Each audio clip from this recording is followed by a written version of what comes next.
Lalaki na pinaghampas ng kahoy ang isang aso na isang American bully sa Sadanga Mountain Province, sinampahan na ng kaso. Tutukan sa report. Nag-viral sa social media ang video na ito na nangyari sa Barangay Saklit sa Sadanga Mountain Province. Kuha ito sa CCTV footage kung saan kita ang isang lalaki na may hawak na 2x2 na nilapitan ng aso na isang American bully na kilala doon sa pangalang Axel. Ilang segundo pa, walang habas niyang pinagahampas ang aso.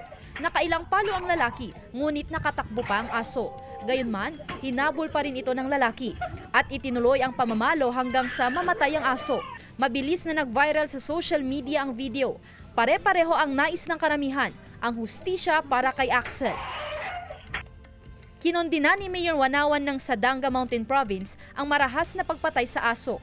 Dagdag pa niya, may paniniwala raw ang mga katutubo patungkol sa pag-ihi ng aso sa tao kaya't nagawa ng sospek ang krimen. May belief kasi kami na pagkaihiyan ka ng aso, may malas o kamatayan, yun ang belief. Sa galit niya siguro, nagawa niya yun sa harap ng mga tao. Sinampahan na raw ng kaukulang kaso ang lalaki. Paglilinaw ng alkalde, hindi konsehal ng bayan ang sospek gaya ng kumalat na impormasyon sa social media, kundi isa siyang LGU driver na nag-deliver ng relief item sa barangay.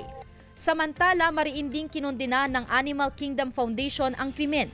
Hiling ng AKF ang agarang aksyon mula sa LGU upang hindi na maulit ang mga ganitong animal cruelty. Yung kapulisan natin, nag-file na ng case. Ngayon, nagpagawa ako ng resolution sa SB ngayon para anuhin ang mga ganong klase na aksyon. Sinusubukan pa ng GMA Regional TV na kuhanan ng pahayag ang may-ari ng aso. Sandy Salvacio, One North, Central Luzon.